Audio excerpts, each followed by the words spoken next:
Ngiyabingelela egameni leNkosi uJesu Kristu waseNazaretha. Kunezinto ntambama engifisa ukuthi silishere sifunde nje izwi leNkosi ngokusizwa yiNkosi uJesu. Amen. Igama lami nguMonica Wankomo, umntwana kaNkulunkulu. Izwi lethu sizolithola kuMateyu 3. Isihloko sithi ukushumayela kukaJohane uMbhaphathizi. Cela sivaleni amehlo sikhulekeni. Baba, uyasakhe abuthele amabele enqolobaneni yakhe, kepha amakhoba uza kuwashisa ngomlilo ongacimekiyo.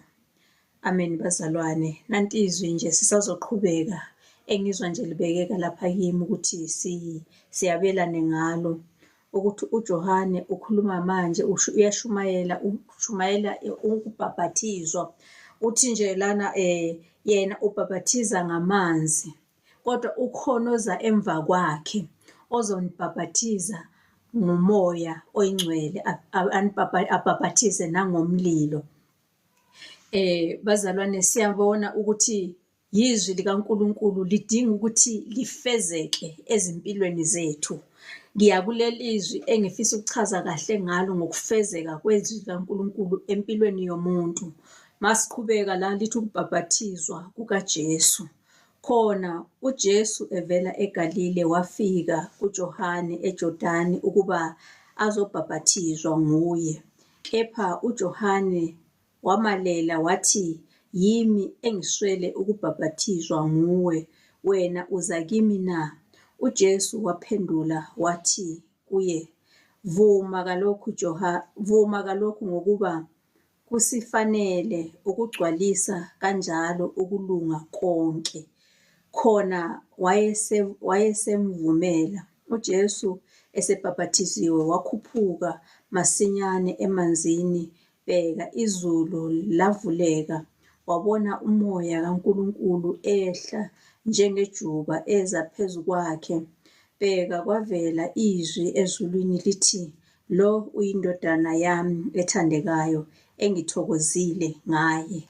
Amen. Bazalwane, nanti izwi engifisa ukuthi sike sigxile kakhulu kulo ma uJesu ethi kuJohane, vuma Johane, ukuze kugcwaliseke ukulunga kukaNkulunkulu.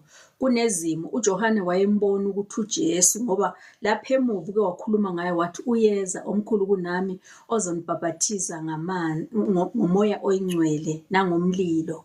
Uthi mina nginibhaphathiza ngamanzi. Uthi ukhona omkhulu kunami ozayo, oza kunibhaphathiza ngomoya oyingcwele." Manje mayesefikile uJesu, uyambona uJohane, uzibona emncane kakhulu ukuthi angabhaphathiza uJesu, kodwa uthi uJesu kuye, vuma kalokhu Johane, ukuze sigcwalise umbhalo, noma ukuze kugcwaliseke ukulunga kukaNkulunkulu. Zikhona izinto ezidinga ukuthi zigcwaliseke kithi. Ziyafika izimpi, ziyafika izilingo zifika ukuze kugcwaliseke ukulunga kaNkulunkulu. Uma lithi izwi anikalingwa ngokungaphezu kwamandla enu, kangangokuthi anikalingwa kuze kube segazini, lisuka lifezeka ngokuthi ubone ukuthi akukakafiki egazini ukulinga kwami. Liyakhuluma izwi, bazalwane, izinto eziningi, izinto ezidinga ukuthi zifezeke ngezwi likaNkulunkulu, ngoba la uJohane emncane, engendlela amncane ngakhona, kudinga ukuthi kube nguye obhaphathiza uJesu.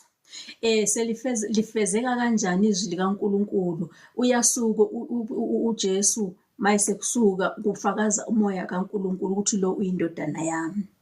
UJohane uyazibona ukuthi umncane, awukaze wena wafakazelwa umoya oyingcwele, noma akaze kuvuleka izulu lizofakaza ngawe, kodwa manje uphiwe lawo mandla noma lelo thuba lokuthi ubhaphathize umuntu obizwa ngendodana yophezu konke, ozoqhamuka umoya oyingcwele ezulwini ezofakaza. Manje ngiyabheka-ke bazalwane ukuthi kunezimo esidlula kuzo, azathi omunye kudlula izinto ezinje zenzeka kanjani kimi ngikholwa, ukuze kufezeke izwi likaNkulunkulu. Ziningi izinto ezenzakalayo. uJohane Uqeda lapho akwenzeki ukuthi njengoba ebhabhathiza uJesu mhlawumbe usemkhulu kunoJesu, kunalokho uyaboshwa.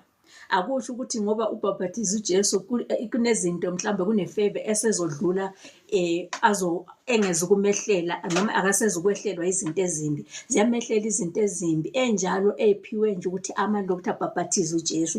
Uyaboshwa, ufake etilongweni. Esefakiwe etilongweni, nasi intombazana yakaHerodi iyadansa. Uma iqeda ukudansa ithi ngicela ikhanda likaJohane ngoqwembe.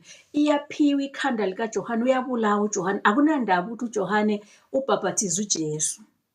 So ngisho ukuthi-ke bazalwane ilokhuzana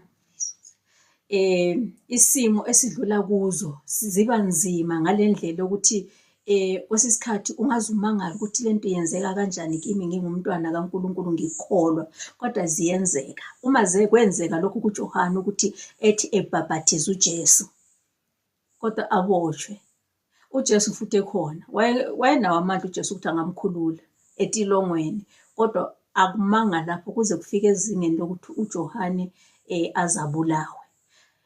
Sebulewe kuyabiwa futhi kuJesu, kodwa kuyaqhubeka ngoba kwakumele kudlule kanjalo. uJohane vele wayeyizwi lomemezayo ehlane ethi lungisani izindlela zeNkosi. Isifikile le Nkosi uJohane ayezela ukuthi ayifakaza ngayo. Sekumele uJohane asuke, uthi kunciphe yena abe mkhulu uJesu.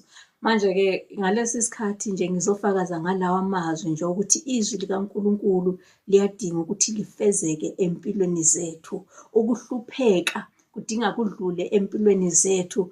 Uyazi ukuhlupheka kwesinye isikhathi unganakho ukudla, malithi izwi kwenye indawo, yini engasihlukanisa nothando lukaNkulunkulu na? Kungaba ukuhlupheka, ukuswela into ozoyidla. Kusuka kusathestwa nje ukuthi ukholwa kwakho yini okuzokuhlukanisa nothando lukaNkulunkulu. Mawususwele ukudla, ungazi ukuthi mangivuka ngizopheka kudliweni, usakholwa yini? Usangaqhubeka nokumbiza uJesu? Usangaguqa ukhuleke uze uxhumane naye, ungene kumoya, ungene ezingeni elikhulu lokuthi uyakhuleka ufuna uNkulunkulu, or uzobe umbalisela uNkulunkulu ukuthi Nkosi ngaze ngahlupheka mina kanti ngoneni? Uma kwenzeka kuJohane owabhabhathiza uJesu, nakithi kusazokwenzeka. Akabonge uJesu. Ngiyambonga kakhulu-ke uNkulunkulu bazalwane ngalo leli zwi nje. Sazophinda nje silifunde nje kakhulu lo uvesi 16 novesi 17 nje ukuthi uJesu esebhabhathiziwe wakhuphuka masinyane emanzini. Bheka, izulu lavuleka, wabonakala umoya kaNkulunkulu ehla njengejuba eza phezu kwakhe. Bheka, kwavela izwi ezulwini lithi, lo uyindodana yami ethandekayo engithokozile ngayo. Ufakaza kanjalo-ke bazalwane uNkulunkulu ngoJesu esuka kuJohane. Kodwa indaba yami ibilapha kuJohane kakhulu ukuthi izimo ezibuhlungu ezavelela uJohane nathi asiphephile, nathi sikholwa sinje. Akusho ukuthi asizukudlula kulezo zimo, sizodlula ezimeni ezinjalo, kodwa akusho ukuthi kasikholwa, futhi akusho ukuthi uNkulunkulu akanamandla okusilwela, akusho ukuthi mhlambe akathokozi ngathi. Kodwa ukufika kwezimpi empilweni zethu, ukulingwa kwethu kuchaza ukuthi ukhona ongathokozi ngathi, oyisitha sethu. Akabonge uNkulunkulu. Manje ngiyabonga kakhulu nami bazalwane leli zwi nje ntambama, ngizwa nje ukuthi ake sabelane ngalo nje ukuthi uwakhuzile emuva uJohane le wathi inzalo yezinyoka. Ngubani onimemile ukuthi nibalekele ulaka lukaNkulunkulu? Nathi sisimenyiwe bazalwane ukuthi sibalekele ulaka lukaNkulunkulu ngokuthi sisindiswe, sihlukane nezono, siyeke ububi, siphendukele kuNkulunkulu, simfuneni uNkulunkulu ngenhliziyo yethu yonke nangomoya wethu wonke. Ngiyabonga-ke bazalwane, bekuyileli izwi leNkosi. Inkosi inibusise.